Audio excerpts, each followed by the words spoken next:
한 번은 비극으로 한 번은 희극으로 나타난다는 것을 칼 막스가 얘기했어요. 이번에는 제 2권을 여러분들한테 소개하려고 합니다. 지난번에 1권을 얘기했고 2권을 얘기 안 했는데 2권에는 아주 중요한 저작들이 몇 개 있어요. 뒤에서 계속 얘기하겠지만 루이 보나파르트의 브리메르 18일이라는 이제 287쪽에 나오는 그러니까 칼 막스가 쓴 글입니다.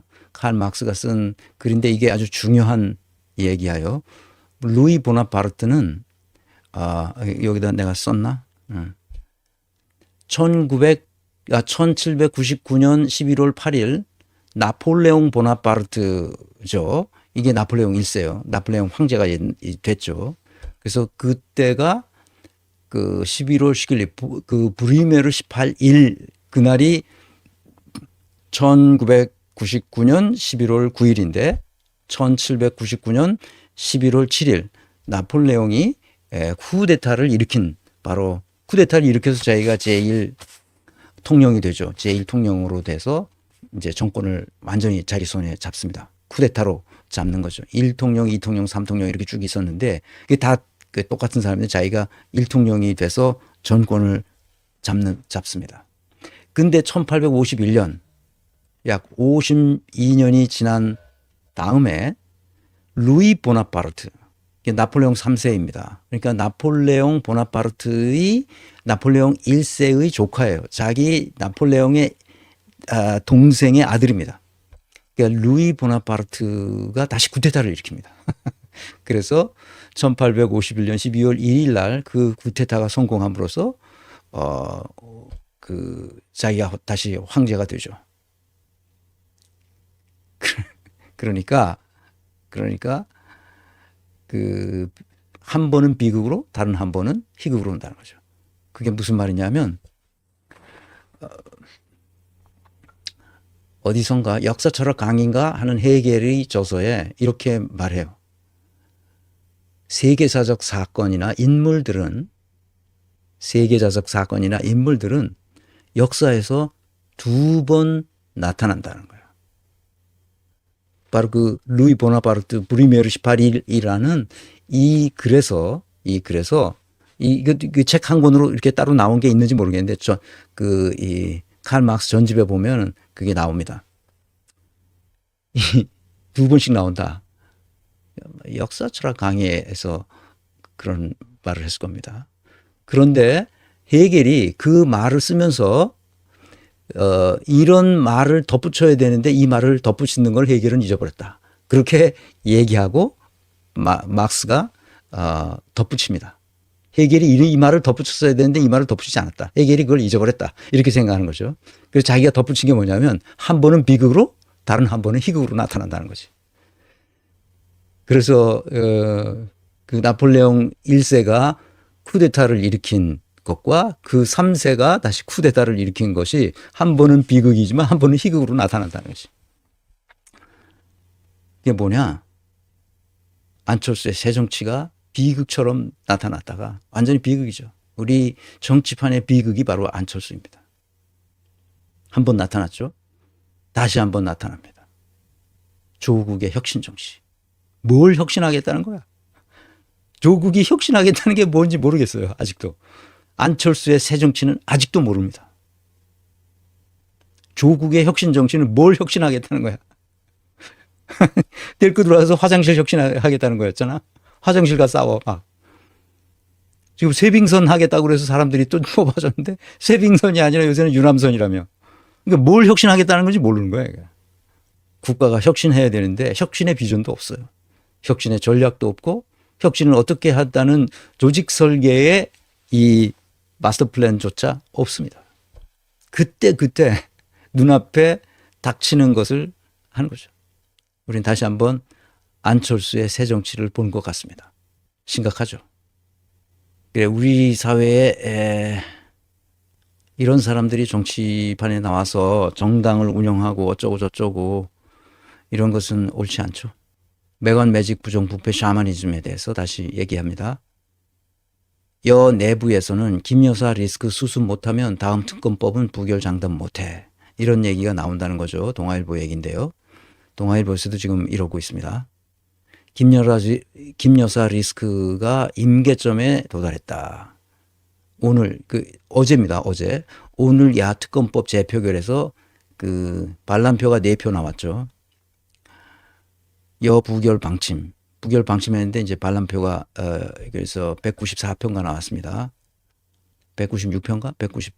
그래서 4표 196표가 나온 것 같습니다. 4표만 더 나오면 되는 거죠. 한동훈은 야특검법 재발의 때는 미리 얘기하지 않겠다. 요운을 남겼어요. 친윤서도 디올백 사과 대통령실 지금은 타이밍 아니다. 한동훈과 김건희는 어떤 사람인가? 이번 사태를 통해서 우리가 볼 수 있는 건 뭐냐? 한동훈, 김건희는 자신의 손익에 관련이 없는 사안에 대해서는 단호하게 말하다가 자신이 개입된 목전의 이익 앞에는 말을 뒤집는 성향이 있어요. 누구하고 똑같습니까? 조국하고 똑같습니다. 사람들이 한동훈, 김건희, 조국을 같은 부류에 넣는다는 것을 대단히 이상하게 생각할 수 있는데 인사조직론상 들여다보면 자기 이익과 관련된 곳에서는 말을 뒤집습니다. 그게 조국도 똑같아요. 얘네들은 히딱히딱 뒤집어. 그런데 조국은 멀리 뒤집어 이렇게 써. 시간을 두고 뒤집습니다. 그거는 윤석열도 똑같아요. 윤석열이 아니라 문재인도 똑같습니다. 문재인도 이렇게 시간을 두고 길게 시간을 두고 뒤집기 때문에 자기 말을 사람들이 그런 줄 몰라요. 근데 그것은 문재인이 대통령이었으니까 긴 텀을 가지고 뒤집고 문재인은 이 조국은 조금 더 짧은 텀을 가지고 뒤집으니까 나 같은 사람한테도 발견되죠. 쭉 따라가는 이야기들을 보면 뒤집어 말을. 그리고 엉터리같이 말을 해. 쭉 말하면 명태균이하고 비슷하게 됩니다. 이 사람들 다 명태균하고 다 비슷한 사람들이에요. 파피루스님, 우원식 국회의장은 추석 전에 김건희 특검과 최혜병 특검 표결을 했어야 했습니다.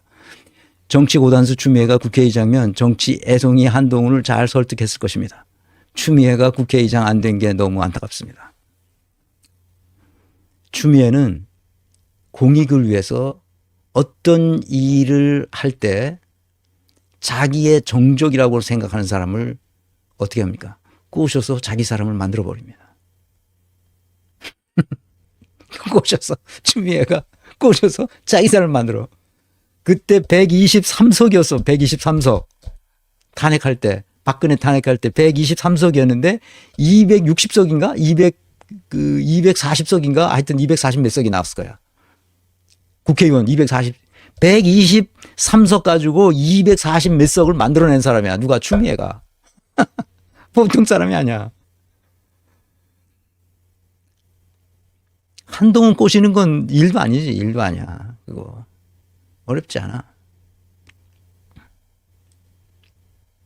매관매직 부정부패 샤머니즘. 이거를 잊지 않기를 바랍니다.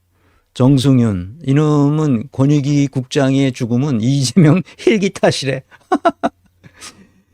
유족의 유서엔 그런 언급 없어. 아이고, 이 정승윤 이 친구 진짜 웃기는 놈이야. 고인 헬기 건으로 힘들어해. 일부 언론이 조작 보도.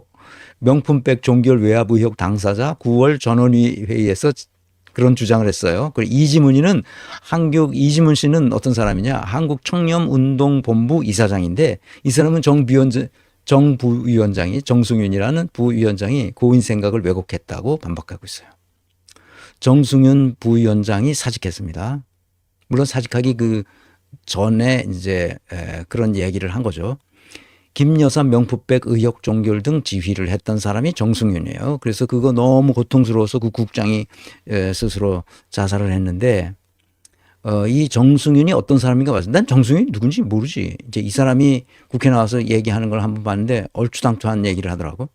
정승윤이 69년생인데 55세죠. 서울대 법대 나왔어요. 그래서 부산대 로스쿨 교수를 해요. 국민권익위 부위원장이 됐죠.